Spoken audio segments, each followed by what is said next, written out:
Et je vais vous dire ici que Dieu ne vient pas partout où l'on prêche. Dieu vient là où on prêche son message. Yes.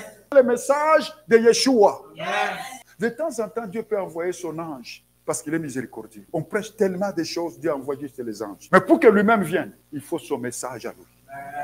Mais quand les anges viennent, ils peuvent déplacer des choses, on voit des miracles, mais ce n'est pas nécessairement que Dieu lui-même est venu. Dieu ne vient que derrière son message à lui.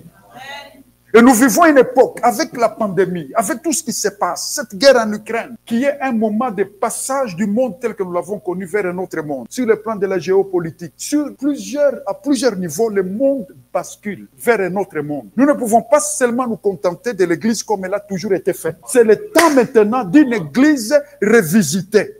Une Église selon le cœur de Jésus.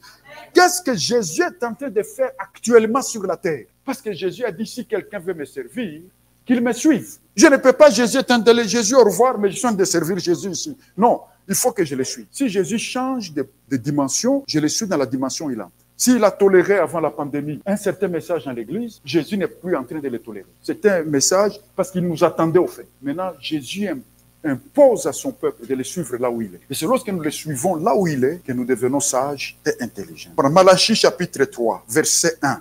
Voici, j'enverrai mon messager. Il préparera le chemin devant moi. Et soudain entrera dans son temple le Seigneur que vous cherchez et le messager de l'alliance que vous désirez. Voici, il vient, dit l'Éternel des armées. Waouh! Cela signifie que Dieu ne vient pas avant son message. Il dit, j'enverrai mon messager. On peut avoir 36 000 messagers. Dieu ne viendra pas jusqu'à ce qu'il y ait son message à lui. Dieu dit, voici, j'enverrai mon messager. Et il fera quoi? Il préparera le chemin devant moi. Et soudain, entrera dans son temple le Seigneur que vous cherchez. Avez-vous remarqué ceci? Qu'au fait, la venue de Dieu est aussi certaine, comme le dit la Bible, que l'aurore. C'est certain. Mais Dieu ne vient pas sans que les gens aient sa parole dans leur cœur. Son vrai message. Comme je le disais tout à l'heure, parfois ce sont les anges qui vont venir. Dieu peut envoyer même des miracles. Mais pour que lui-même vienne, il faut qu'il y ait le message. Dieu ne vient pas parce qu'on a de bonnes stratégies. Vous savez qu'on peut réussir par beaucoup de stratégies de marketing. On peut apprendre beaucoup sur ces choses-là. Mais ici, je suis de vous dire que le plus important, ce ne sont pas les méthodes pour vendre, mais c'est plutôt qu'est-ce qu'on vend. Marc 1, verset 1 à 3. Qu'est-ce que nous lisons? Commencement de l'évangile de Jésus-Christ, Fils de Dieu, selon ce qui est écrit dans Isaïe, le prophète. Voici, j'envoie devant toi mon messager, qui préparera ton chemin. C'est la voix de celui qui crie dans le désert. Préparez le chemin du Seigneur. Aplanissez ses sentiers. Et encore une fois, vous voyez que Dieu ne vient pas là où il n'y a pas un message qui prépare qu'il vienne. Il dit, j'enverrai mon messager.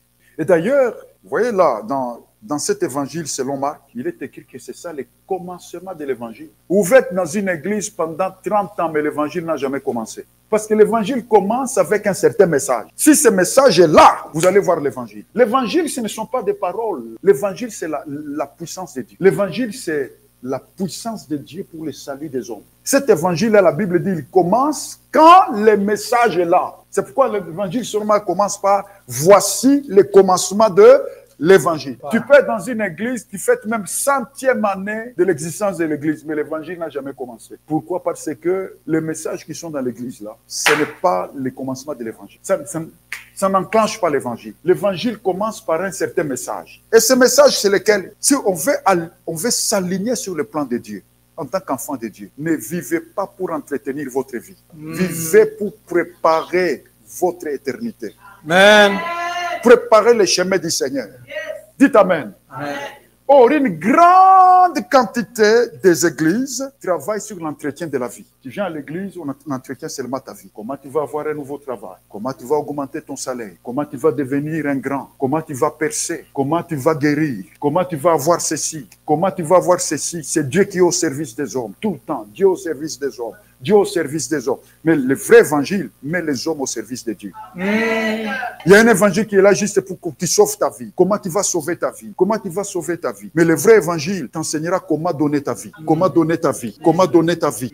C'est très différent. Nous ne pouvons pas, après la pandémie, fonctionner sur les modèles qu'on a entendus. Parfois, le fait d'avoir entendu, comme je le disais, quand vous entendez beaucoup quelque chose, ça laboure votre cœur, ça devient vos convictions. Ce n'est pas parce qu'on est convaincu qu'on est sur le chemin. C'est pourquoi moi je crois qu'une des grandes missions d'un bon leader chrétien, c'est d'abord déconnecter les gens des mauvaises choses auxquelles ils se sont connectés. Il faut débrancher les gens. Et parfois ça coûte cher pour enlever les fausses convictions. Parce que les fausses convictions deviennent une culture. Et le propre d'une culture, c'est qu'une culture envoûte. L'envoûtement, c'est quoi? Vous posez des gestes sans réfléchir. Alors, les gens sont tellement habités par des choses, ils posent des actions, ils posent des gestes auxquels ils ne réfléchissent pas. Parce qu'ils sont envoûtés par les convictions qui les habitent. Mais ils ne se posent pas de questions. Réalisons encore ensemble, c'est la voix de celui qui crie dans le désert. Préparez les chemins du Seigneur. Aplanissez ces chemins.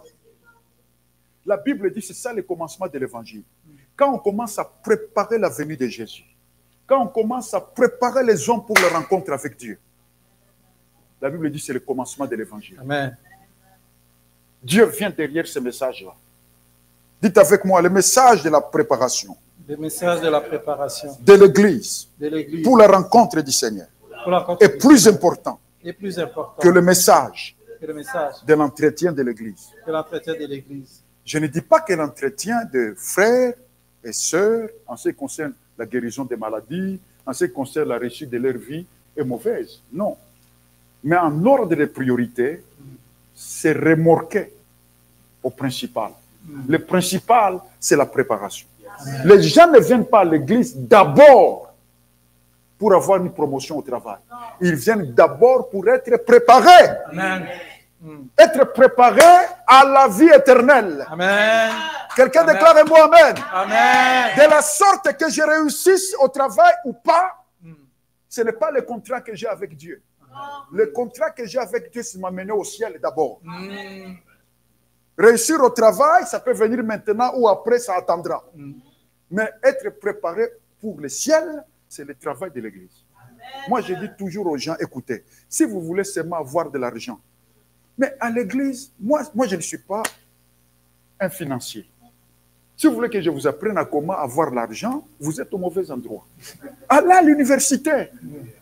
Allez faire les études d'ingénieur commercial, vous allez avoir beaucoup d'argent, mais venez à l'église pour apprendre comment on va au ciel. Et comment on se prépare pour passer l'éternité avec Yahweh. L'église n'est pas la rallonge de la faculté de psychologie. La rallonge de la faculté économique. De gestion. Non, non. Et puis on les fait mal. Parce qu'on n'est pas des spécialistes dans ça. Notre part, c'est donner la bénédiction aux gens. Amen. Mais si nous commençons à enseigner l'économie, nous faisons. Un professeur d'économie viendrait à l'église. Pour d'autres motifs. Il voit que nous sommes en train d'enseigner l'économie mal.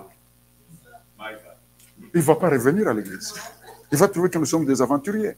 Mais s'il vient apprendre ce qu'on apprend dans aucune université, comment on marche avec Jésus, comment on entre au ciel, comment on sera jugé un jour, et comment se mettre en ordre, alors là il se dira, ah ça, dans toutes mes études, je n'ai pas appris ça. J'ai besoin de ce professeur-là, lui lancer quelque chose. Alléluia. C'est pour cela que l'église existe, mes amis. L'église est le centre de la préparation à la vie éternelle.